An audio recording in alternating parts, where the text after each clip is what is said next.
صحیح مسلم کی حدیث ده وای هغه خلق سره الله رب العالمین وعده کړی دا څوک چې نشه کوي شراب سکي سیګریټ نسوار وغیرہ څوک چې نشه کوي په دې خلق به الله رب العالمین طینۃ الخبال سکي طینۃ الخبال څه ته ویل کیږي وای طینۃ الخبال چې کله د جهنمینو نه دا کمی ویني زوی وځي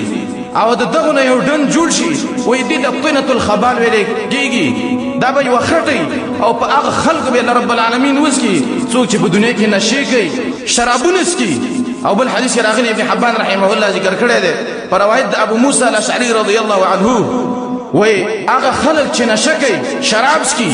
وای په دې خلق به الله رب العالمین نهر الغوطه وسکي نهر الغوطه څه ته ویل کیږي وای نهر يخرج من فروج الممسات ويؤذي اهل النار وای نهر الغوطه دې ته ویل کیږي وای په دنیا کې چې کوم خلقو کم الکان جنکای سړی خزه دې چې په دې دنیا کې دا کم زناونه کړی دي وای په جهنم کې بل رب العالمین د دغه زناکارو سړو د خزو د عورتونو نه رب العالمین یو قسم اوبره وباسي چې دا ډېر بدبوي او الله رب العالمین به په نشخورو خلق باندې اوس کې څوک چې نشي کوي په دنیا کې نسوار کوي سیګریټ کوي نشه چې څوک کوي د قیامت پر ورځ الله رب العالمین نهر الغوطه اوس کې هغه نهر او هغه اوبه چې د زناکارو د خلقو د پرجونو نه راوځي دا اوبه الله رب العالمین په نشخورو خلق باندې وسکي څلورم قسم اوبه اوس کاک د جهنمینو په جهنم کې هغه ته ماء المهل ویل کیږي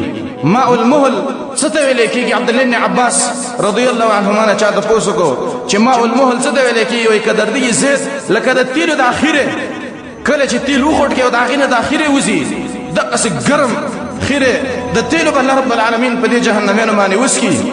چې دا دته ماء المهل ویل کیږي او د انس رضی الله عنه روایت ده وای کچیرتا یو بوکده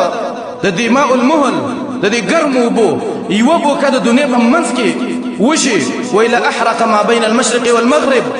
وای د مشرق او مغرب په مابین کې جسدي دا ټول بد د قیوی بوکې د وجنه